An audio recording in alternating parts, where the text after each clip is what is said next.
Eu falarei apenas sobre a igreja de Éfeso, e o tema é Retornando ao Primeiro Amor. O livro de Apocalipse é fantástico. Alguém aqui já leu o livro de Apocalipse? Ou é mais fácil perguntar quem nunca leu, né? Porque eu acredito que a maioria já leu. Eu lembro que uma vez eu fui fazer uma conferência profética. Uma irmã foi só no culto da sexta-feira. Ela falou: pastor, eu tenho medo dessas coisas, escatologia do livro de Apocalipse. Eu achei que ela estava brincando, e ela não voltou mais mesmo. Ela estava com medo de tudo aquilo que acontece no livro de Apocalipse.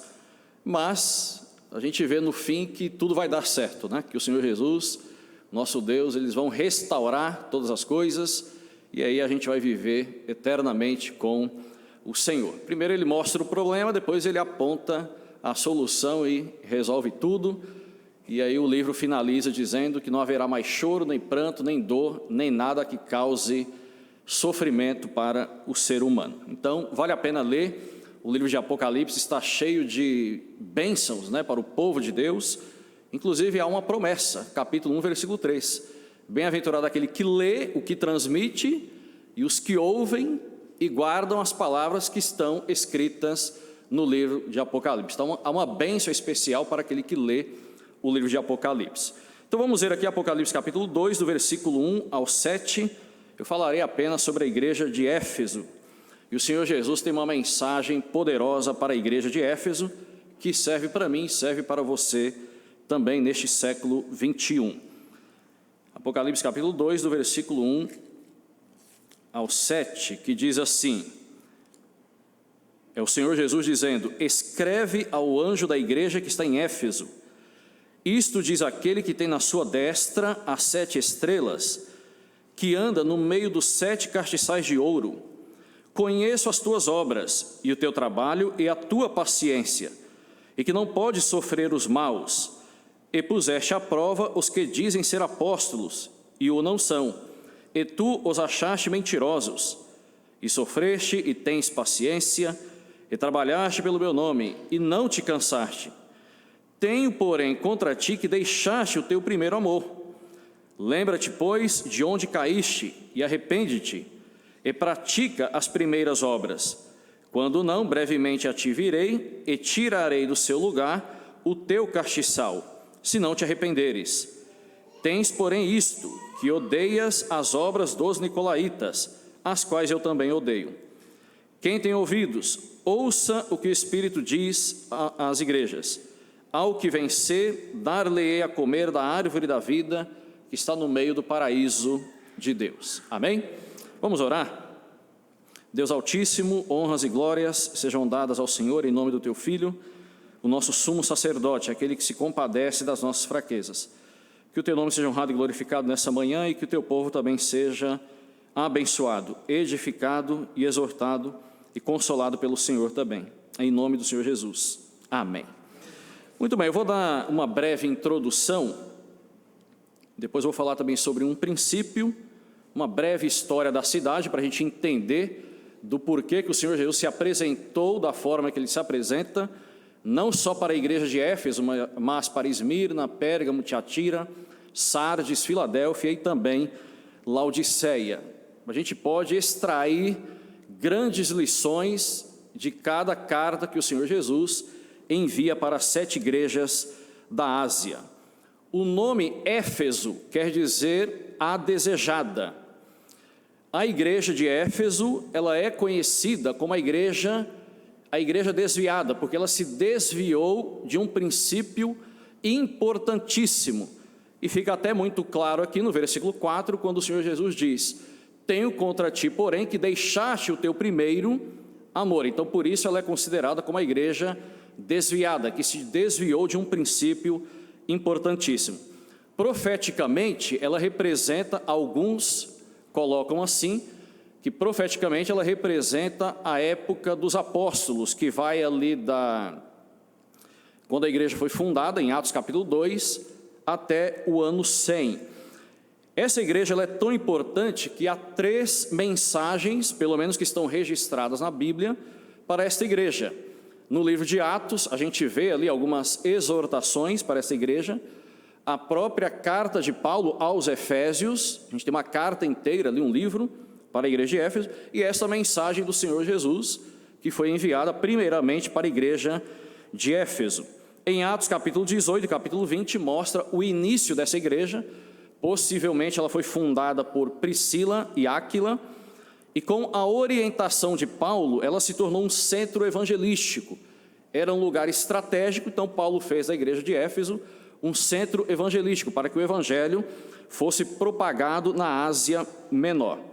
Depois, Timóteo assumiu o lugar de Paulo, aqui nessa igreja, e Paulo orientou Timóteo para que Timóteo exortasse a igreja de Éfeso para que ela não se desviasse das doutrinas do Senhor e dos princípios da palavra de Deus. É tanto que Paulo fala para Timóteo: exorte os irmãos de Éfeso para que eles não ensinem outra doutrina, que também eles não se deem a fábulas e fiquem se envolvendo aí com genealogias intermináveis que não vão chegar a lugar nenhum, para que eles fiquem com aquilo que realmente é necessário.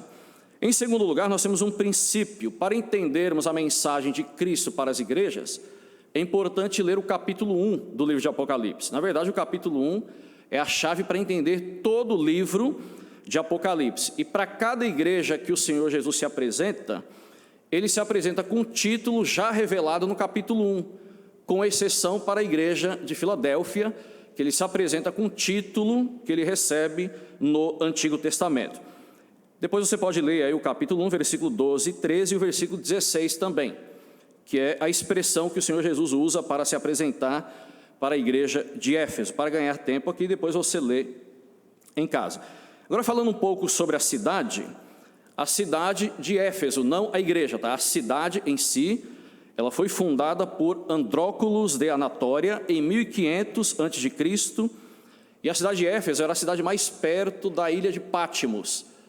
Era onde João estava preso, porque havia uma perseguição religiosa. Então, estando preso ali, ele recebe a revelação e dali ele transmite, então, primeiramente para a igreja de Éfeso, porque a cidade de Éfeso era a cidade mais próxima da ilha de Patmos. A cidade de Éfeso ela foi dominada por vários povos, mas em 133 a.C., os romanos se apoderaram da cidade de Éfeso e logo foi transformada em um centro administrativo, religioso e a capital da província romana. Então ela pertencia aos romanos. É tanto que ela foi chamada ali a metrópole da Ásia. Era uma cidade extremamente importante naquela época e também um próspero centro de negócios.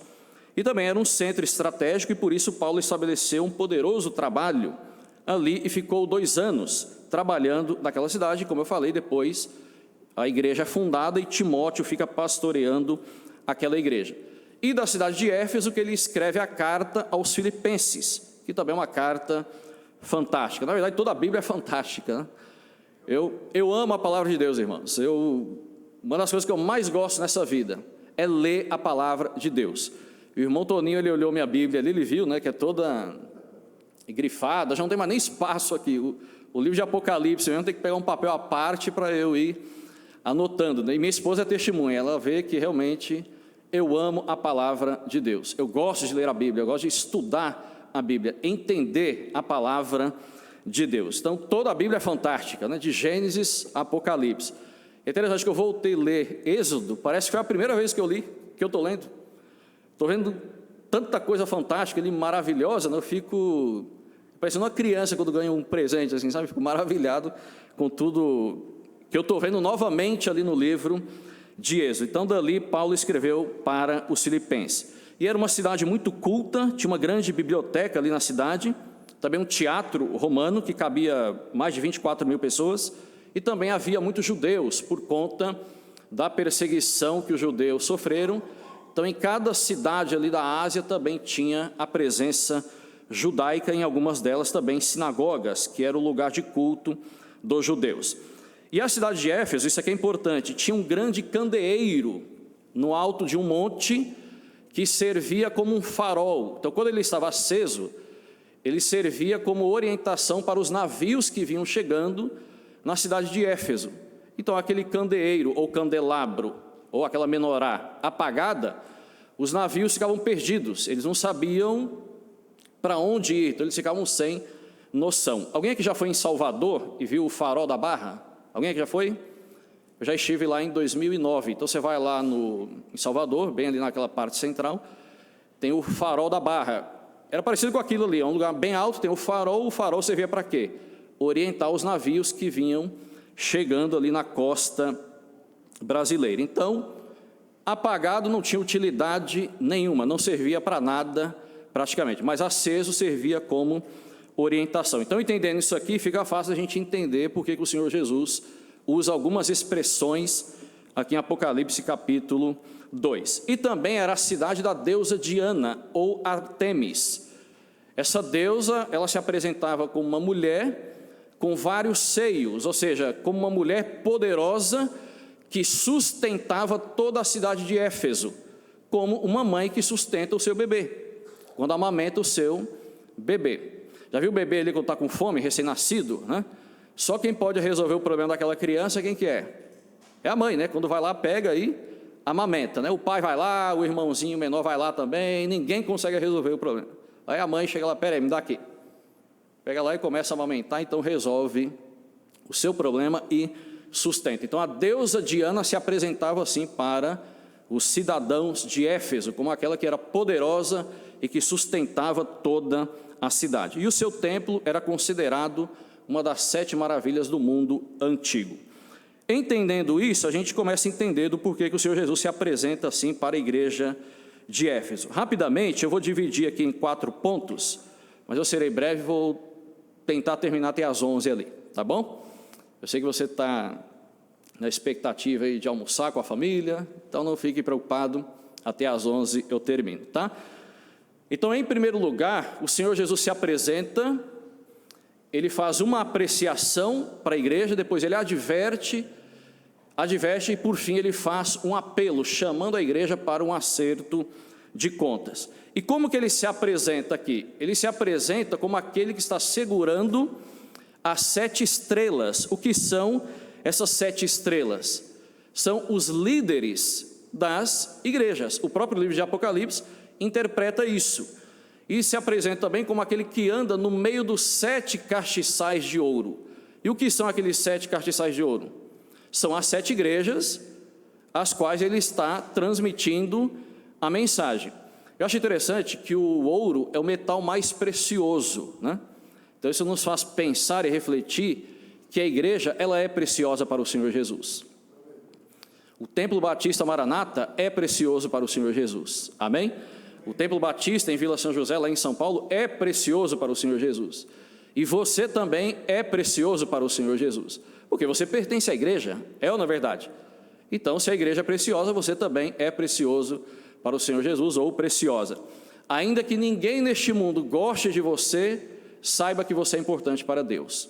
Ainda que você seja rejeitado, discriminado na família, aí na sociedade, você é precioso, você é especial para Deus. Então assim o Senhor Jesus se apresenta como aquele que está segurando as 7 estrelas e que anda no meio dos 7 castiçais. Então ele está se apresentando aqui como Deus Todo-Poderoso, aquele que tem todo o poder. Aqui na escola dominical a gente estava aprendendo, né? Que o Senhor Jesus, ele tem todo o poder. Ele falou, é-me dado todo o poder nos céus e na terra. Então ele é aquele que sustenta os líderes das igrejas, não somente os líderes, mas todas as igrejas. Irmãos, eu falo por mim, eu só estou aqui hoje de pé, pregando para vocês, por causa do Senhor Jesus. Porque Ele tem me sustentado, Ele tem cuidado de mim, Ele tem cuidado da minha família, tem cuidado da minha esposa. Recentemente ela passou por uma cirurgia, e a gente viu ali os cuidados do Senhor, cuidando da minha esposa. E Ele cuida de tudo, é ou não é verdade?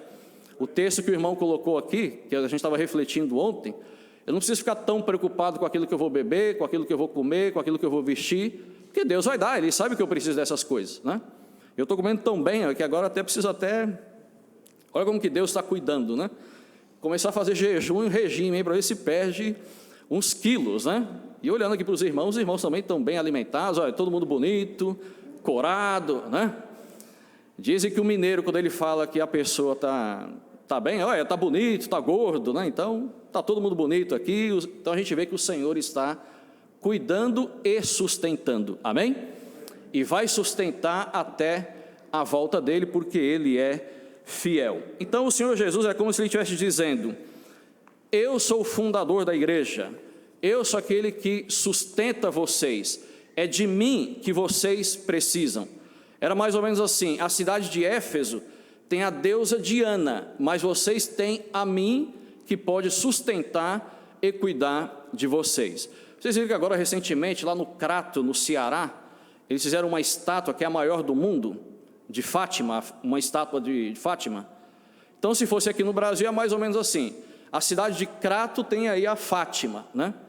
Mas vocês que pertencem a mim, vocês têm a mim que pode sustentar cada um de vocês. Então, a cidade de Éfeso tinha a deusa Diana. E depois vocês leem lá no livro de Atos, né?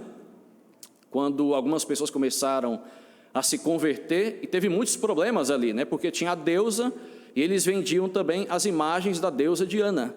E pessoas começaram a se converter e afetar também a economia da cidade. Aí os apóstolos que estavam pregando ali passaram a ter problemas. Então, pegando esse primeiro ponto, o Senhor Jesus como aquele que nos sustenta, se nós analisarmos hoje, nós estamos vivendo tempos difíceis. E as igrejas ao redor do mundo estão tendo problemas. Não sei se os irmãos têm acompanhado. Os cristãos na Nigéria, no Sudão, em países árabes e muçulmanos, e países comunistas também, estão sofrendo perseguição religiosa. A perseguição na China tem aumentado. Os irmãos têm visto isso ou não? Até em canais abertos aí tem mostrado esses problemas. Só que a igreja no Ocidente já enfrenta um outro problema. Não é uma pressão física religiosa, são os seus desvios doutrinários, a frieza espiritual, a apatia espiritual, a falta de compromisso com Deus, a falta de amor pelo Senhor Jesus, pelas coisas celestiais e pelas coisas espirituais, pela leitura da Bíblia, pela oração, pela devoção ao Senhor Jesus. Mas no geral, para todas as igrejas, é assim que o Senhor Jesus se apresenta, como aquele que segura na sua destra as 7 estrelas, como Deus Todo-Poderoso, aquele que pode ajudar as igrejas que estão se apostatando, que estão fracassando, ou aquelas igrejas que estão também sofrendo por uma perseguição religiosa. Tem uma frase de um grande pregador que ele diz o seguinte: a solução para uma igreja que perdeu o fervor espiritual não é recorrer às novidades do mercado da fé, mas é se voltar para o Senhor Jesus. E eu concordo com ele. Então, para uma igreja que está fracassando, que está se apostatando, está apática em relação às coisas de Deus, à sã doutrina e à palavra, não é ficar recorrendo a métodos humanos que estão disponíveis no mercado da fé, mas é se voltar para o Senhor Jesus, porque o Senhor Jesus que é a solução para uma igreja que está abandonando princípios importantíssimos. Então, Ele é a solução para mim e é a solução para você também e para todas as igrejas que estão espalhadas na face dessa terra. Então, após se apresentar como Deus Todo-Poderoso, Ele faz um elogio para aquela igreja. Aquela igreja tinha muitas qualidades. Então, Ele aponta ali os pontos positivos. Ele fala ali, eu conheço as tuas obras, ou seja, toda a tua condição espiritual. Na escola dominical eu falei também, né, que o Senhor Jesus ele é onisciente, Ele sabe de todas as coisas, amém ou não? Ele sabe agora, nesse exato momento, o que você está pensando. Ele sabe nesse exato momento se você está concentrado aqui na mensagem ou não, né? Se você está pensando em outra coisa, porque Ele sabe de todas as coisas. E por que Ele sabe de todas as coisas? Porque é aquele que anda no meio dos 7 castiçais de ouro. E o que são os 7 castiçais? As 7 igrejas. Então Ele vai acompanhando as atividades de todas as igrejas. Então Ele sabe se as igrejas estão indo bem ou não, porque às vezes eu posso achar que a igreja está bem, mas o Senhor Jesus tem a opinião dele, Ele que sabe realmente se está bem ou não. Às vezes eu acho que a igreja está mal, mas o Senhor Jesus que realmente sabe se ela está mal ou não. É Ele que realmente avalia, e Ele sabe qual é a real situação da igreja. Aí Ele diz aqui, conheço o teu trabalho, tu era uma igreja que trabalhava bastante, a tua paciência em meio à perseguição religiosa, que não pode sofrer ou suportar ou tolerar os homens maus. E é interessante que aquela igreja também tinha uma habilidade para colocar à prova aqueles homens que se diziam apóstolos, porque era uma febre naquela época. Muita gente queria ser apóstolo. De repente aparecia um homem lá, eu sou apóstolo. Mas parece que eles estavam no século 21, né? Porque tem alguns aí também, não tem? É apóstolo fulano de tal, é outro apóstolo ali, são vários, né? Mas vou dizer uma coisa aqui, só existiram 12 apóstolos. Sabia disso ou não? Fora disso aí é fake, tá? E o 12º e último apóstolo foi o apóstolo Paulo. Depois de Paulo, qualquer um que surgiu aí é um falso apóstolo, tá? Então tem toda uma credencial aí para descobrir o que é apóstolo. E Paulo, ele foi muito acusado também. Ah, não, você não é apóstolo verdadeiro. Aí Paulo se defende. Não, mas eu vi Cristo pessoalmente. E essa é uma credencial para ser apóstolo. Ser chamado pessoalmente pelo Senhor Jesus. Em Atos capítulo 9 a gente vê isso. Paulo indo para Damasco, o que aconteceu? O Senhor Jesus se apresenta para Paulo e chama ele, agora eu vou te usar. Então essa igreja tinha uma habilidade para testar se tal homem que se apresentou ali era um falso ou verdadeiro apóstolo. Então essa igreja sabia gerenciar essa questão.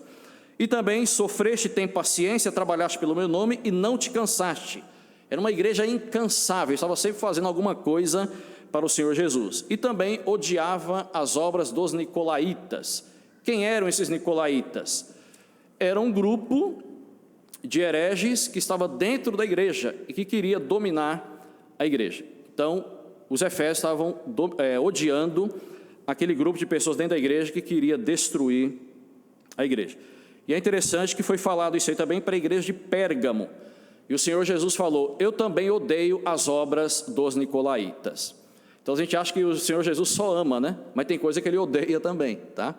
Que Deus é amor, mas ele também é justiça, e o Senhor Jesus, ele lida com essas questões.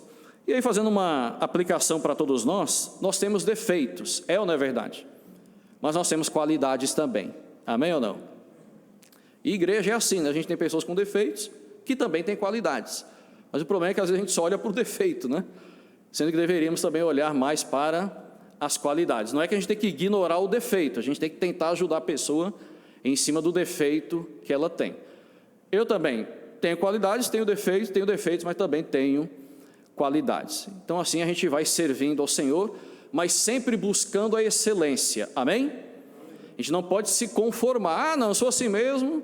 Igual tinha uma música bem antiga, Gabriela, quem já ouviu falar dessa música? Até é aplicado para aquelas pessoas que não querem mudar de jeito nenhum, fala que é o Gabrielão, né? Ah, eu nasci assim, sou assim e vou morrer assim. Não, eu nasci assim, sou assim, mas tenho que mudar, amém ou não? Eu tenho que melhorar, eu tenho que progredir cada vez mais na vida cristã, porque o objetivo do crente é se tornar semelhante ao Senhor Jesus. Então ele tem defeitos, mas ele tem que estar sempre buscando o quê? A perfeição e melhorar, começando em casa, para a honra e glória do nosso Deus. Então primeiro ele se apresenta, ele faz uma apreciação, mas aí vem a advertência, porque nem tudo estava bem com a igreja de Éfeso, como ele diz aqui no versículo 4, tenho porém contra ti que deixaste o teu primeiro amor. Aquela igreja estava num ativismo desenfreado, era mais serviço do que relacionamento com o Senhor Jesus. Todo o trabalho na igreja é importante, amém? Eu valorizo todo o trabalho que é feito na igreja. Eu sou membro de uma igreja em São Paulo, o Templo Batista, em Vila São José. Nós temos muitos ministérios lá, muitos serviços, né? Mas vamos pensar aqui, baseado nessa exortação do Senhor Jesus. Entre fazer e se relacionar com o Senhor Jesus, o que o Senhor espera de nós? Entre fazer e se relacionar com Ele. Entre um e outro, Ele espera mais o quê? Que nos relacionemos com Ele. Tudo é importante. Agora o ideal é que nos relacionemos com Ele, que tenhamos o amor e façamos a obra dEle. Aí a coisa fica perfeita, né? E é interessante que para a igreja de Éfeso, ele primeiro elogia, depois corrige. Para a igreja de Sardes, ele já muda o método. Primeiro ele corrige, depois elogia. Para Esmirna e para Filadélfia, ele só elogia. Agora tem uma igreja que não recebe nenhum elogio. Qual que é? Alguém sabe? Só faltou uma aí, né? A igreja de Laodiceia. O Senhor Jesus já chega dando cajadada, já não tinha nada para elogiar naquela igreja ali, que era uma igreja morna, que não era nenhuma coisa e nem outra, né? Era uma coisa indefinida, vivia mais no relativismo ali do que em verdades absolutas. Mas aqui o Senhor Jesus faz uma exortação: tenho, porém, contra ti que deixaste o teu primeiro amor. Eu comentei aqui logo no início, né? Hoje eu estou fazendo 29 anos de conversão.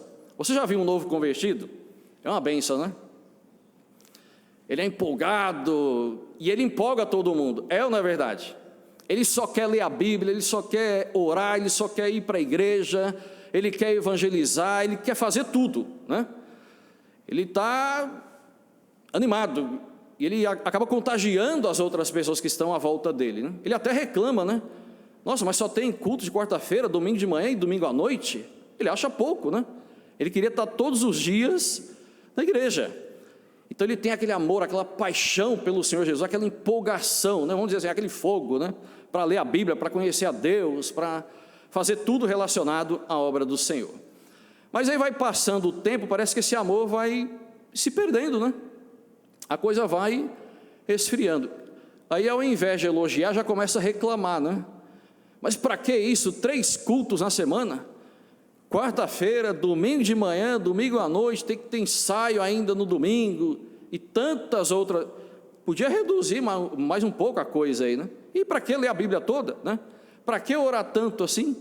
Então ele vai perdendo aquele compromisso, aquele amor, aquela paixão pelo Senhor. Então a igreja de Éfeso, ela havia perdido essa relação. Uma boa aplicação para a gente entender o que estava acontecendo na igreja de Éfeso, aquela situação de Marta e Maria, lembram?